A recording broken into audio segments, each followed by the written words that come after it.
Sérgio Uti, seja bem-vindo, muito boa tarde. Boa tarde, Jéssica. Boa tarde a todos que nos acompanham. Nesse momento, a gente pode considerar que, pelo menos na avaliação de Israel, o assunto Irã fica de stand-by com uma solução temporária, redirecionando o poder de fogo, redirecionando a rota para Gaza?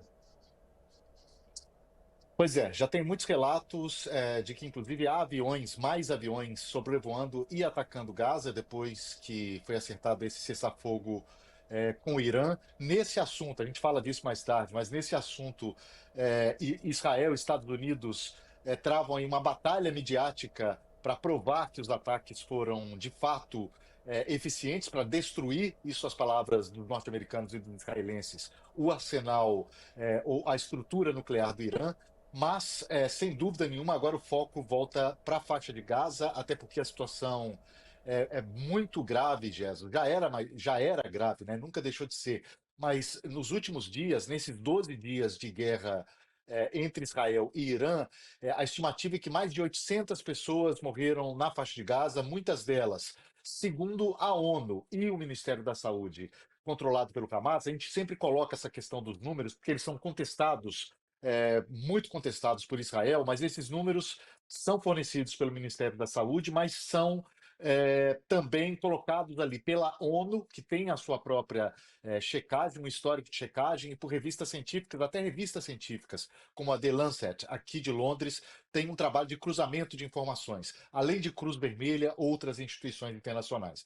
Então, o número, nesse momento, total, 56 mil mortos em Gaza, 800 deles morreram nesses últimos 12 dias em que Israel e Irã estavam trocando mísseis.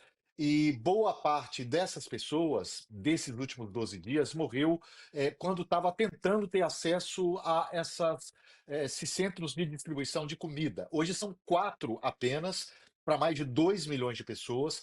Esses quatro centros são dessa empresa privada colocada lá pelos Estados Unidos e por Israel, que substituiu a ONU, e quando era a ONU que dominava toda a estrutura, tinha mais de 400 pontos de distribuição para 2 milhões de pessoas. Hoje nós temos quatro concentrados no sul da faixa de Gaza. Lembrando que há um bloqueio para a entrada de ajuda humanitária desde o início de abril, portanto, a situação é urgente, tanto para comida, remédios e, claro, para quem está perdendo seus parentes, para o fim dos bombardeios também. Né?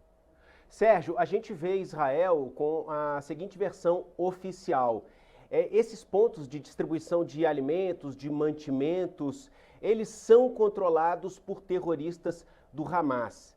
E esses mantimentos, segundo Israel, acabam não indo para as vítimas da guerra e acabam abastecendo aqueles terroristas. De acordo com Israel, os terroristas, né, que atacam Israel.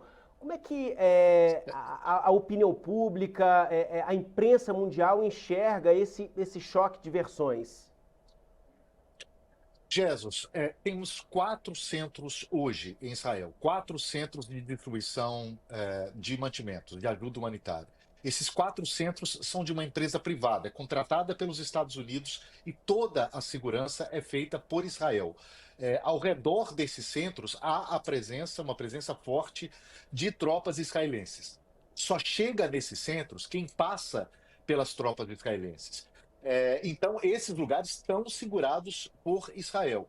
O que Israel alegou, principalmente nos últimos dias, é que esses mantimentos foram roubados pelo Hamas. Está circulando uma imagem com vários homens de capuz preto, alguns deles armados. Isso foi publicado, inclusive, por uma figura da oposição israelense, mas isso é informação da agência Reuters, que tem pessoas contratadas para apurar isso em Gaza. Tem alguns clãs em Gaza. Gaza é uma região com várias tribos. É meio difícil explicar essa questão em pouco tempo, mas basicamente há várias tribos ali presentes, vários clãs. E essas figuras estariam fazendo esse controle e disseram que não era o Hamas, eram eles, cuidando da segurança para a distribuição dessa comida. Então, também há essa versão. Obviamente, essas pessoas estão sob influência ou ameaçadas pelo Hamas. Sim, mas há uma negativa dessa versão, pelo menos nos últimos dias, Jefferson. Agora sim, no passado, quando a ONU estava na distribuição, era uma estrutura muito maior, aí sim, e Israel acusava o Hamas de tomar parte desse mantimento para chantagear a população, ou vender ou usar essa comida politicamente. Agora, nesse momento, apenas 4 pontos, né? 4 pontos, é quase nada perto dos 400 que existiam. E esses 4 pontos estão guardados pelo exército de Israel. Sérgio, vamos para o Irã agora. Afinal de contas, quem que tem a legitimidade para dizer que está em posição de vantagem, que ainda que temporária, mas ainda nesse momento de cessar-fogo, pode dizer assim: eu estou vencendo esse conflito, Irã ou Israel?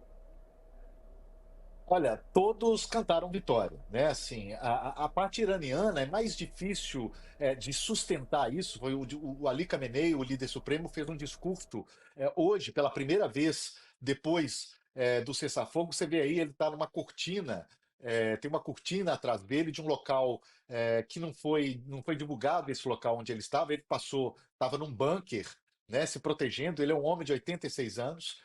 E ele disse que que a vitória é do Irã, que eles podem atacar qualquer base norte-americana no Oriente Médio, caso sejam atacados novamente pelos Estados Unidos. E isso que o iraniano fala é de difícil sustentação, porque, obviamente, os israelenses dominaram o espaço aéreo do Irã, causaram um estrago no Irã muito maior do que o Irã causou em Israel, embora tenha causado estragos em Israel, mas a superioridade militar dos israelenses, depois das ajudados pelos norte-americanos, ficou muito clara para todo mundo, né? Mas isso faz parte, obviamente, ali ele está falando ali para o público interno. Israel, por outro lado, e os Estados Unidos alegam que o programa nuclear iraniano foi completamente destruído. E aí que entra a dúvida, a discussão do momento, Jesus. Ontem, na Holanda, o presidente Trump estava da cúpula da OTAN e ele ficou muito bravo quando perguntaram para ele sobre esse relatório inicial dos Estados Unidos, que dizia o seguinte, que não dava para confirmar que o programa nuclear do Irã foi totalmente destruído, muito pelo contrário, os danos não foram mortais, digamos, e que os iranianos poderiam eventualmente recomeçar esse programa em alguns meses. Tanto o Donald Trump quanto o secretário de Defesa dos Estados Unidos, os dois fizeram críticas muito pesadas à imprensa, que divulgou esse relatório oficial, criticaram quem vazou esse relatório, dizendo que alguém que estava querendo colocar uma fumaça ali numa operação que foi de muito sucesso. E o secretário de Segurança levou ali o chefe militar dos Estados Unidos para provar para todo mundo que aquele relatório não valia tanto assim. O chefe militar apresenta uma simulação feita por inteligência artificial que mostra todos os componentes e as possibilidades dessas bombas usadas pelos Estados Unidos. Tudo estava, segundo ele, de acordo com um padrão. Mas, por enquanto, é um modelo de inteligência artificial que usa todos os parâmetros, inclusive a altura em que o avião disparou a bomba, e usa todos os testes que já foram feitos com essa bomba para dizer que sim, que aquele lugar foi destruído. Uma prova cabal, documentada, ainda não foi apresentada.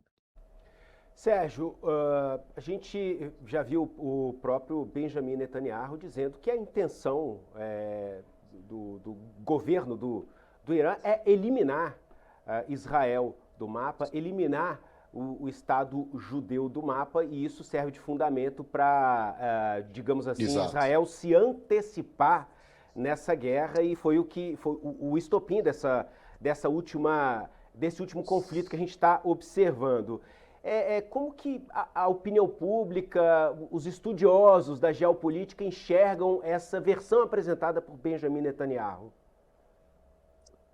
Olha, há uma polêmica no campo político aqui do Reino, aqui na Europa, assim, não foram, ele teve um apoio muito grande entre países como Reino Unido, Alemanha, França, todos esses muito críticos, principalmente França e Reino Unido, muito críticos em relação ao que Israel faz em Gaza, Agora, quando a briga era direta com o Irã, esses países saíram em defesa de Israel. Diz que Israel tinha direito de defesa e que foi válida. Foram válidos esses ataques de Israel ao Irã e dos Estados Unidos ao Irã.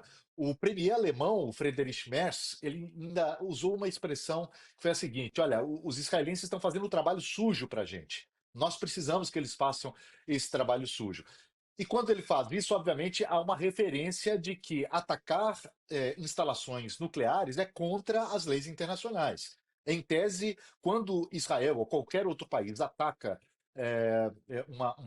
um lugar onde se produz energia nuclear ou armas nucleares, ou o que quer que seja, mas que trabalha com tecnologia nuclear, isso é desrespeitar as leis internacionais. Todos esses países daqui que eu falei, Reino Unido, França, Alemanha, falaram muito alto contra a Rússia quando a Rússia atacou instalações nucleares na Ucrânia. Com Israel, a posição foi diferente. Mas agora, com essa mudança de foco, Jesus, agora o foco, como a gente disse antes, volta para Gaza, há que ver a pressão que esses países agora vão fazer para que haja uma solução em Gaza, como houve com o Irã. E muitos deles têm a esperança de que os Estados Unidos tenham uma mão mais dura ali com Israel, como tiveram no caso do Irã. Sérgio, o que os acordos de cessar-fogo que já ocorreram ou não ocorreram em Gaza nos ensinam sobre esse acordo de cessar-fogo Israel-Irã? Ótima pergunta, Jesus. Ótima pergunta. Eu acho que os acordos de cessar-fogo em Gaza, eles já foram desenhados para que fossem uma continuidade. Eles nunca eram definitivos. Até porque você tinha uma situação em andamento que era a libertação em etapas dos reféns. A gente chegou a ter 251 reféns em outubro de 2023. Hoje são cerca de 50. Né, a estimativa do governo de Israel de que 27 tenham morrido, inclusive. Então, talvez isso seja algo que explique por que o cessar-fogo em Gaza ele não foi definitivo. Né? Inclusive, o último cessar-fogo tinha a previsão de ter uma negociação na segunda etapa dele, que acabou não acontecendo. O cessar-fogo com o Irã, que é um adversário para Israel, sem dúvida mais difícil, mais fraco militarmente, mas muito mais difícil do que o Hamas, por exemplo, me parece definitivo pelos parâmetros que foram colocados e pela interferência do presidente dos Estados Unidos, que é o maior aliado, fiador de Israel, e colocou aquilo ali como algo definitivo. Eu não acho que seja interessante para Benjamin Netanyahu e para o seu governo bater tão de frente assim com Trump e recomeçar, por exemplo, uma briga com o Irã. E eu acho que o Irã também não recomeçaria essa briga agora. Até porque está bem debilitado, né, militarmente. Perfeito, vamos seguir acompanhando. Gostaria de fazer algum comentário final, Sérgio, para a gente arrematar aqui nosso bate-papo? Eu acho que a gente tem que prestar atenção no que vai acontecer em Gaza nos próximos dias. Tem uma negociação nos bastidores em andamento entre Israel e o Hamas para um possível cessar-fogo e a devolução do restante dos reféns. É bom lembrar que essa é uma solução, um acordo com o Hamas, é uma solução defendida hoje por 67% dos israelenses, Gerson. A gente está trazendo esse dado na reportagem de hoje do SBT Brasil. Há um clamor muito grande, assim como na comunidade internacional, em Israel, também internamente, há um clamor muito grande para que essa guerra termine logo. Né? Então, são 67% dos israelenses, um maior índice que já teve, dizendo que, ok, o Hamas já está enfraquecido o suficiente. Isso quem diz são os parentes das pessoas que estão sequestradas, as famílias deles, que ainda estão no cativeiro na faixa de Gaza e tentam convencer Donald Trump a ter uma mão forte ali com Netanyahu, assim como ele teve na questão do Irã. Sérgio Uti, participando com a gente aqui no Poder Expresso. Muito obrigado pela presença aqui, meu amigo. Um ótimo trabalho para você aí em Londres. Obrigado, Jesus. Boa tarde. SBT News, o maior canal de notícias do YouTube.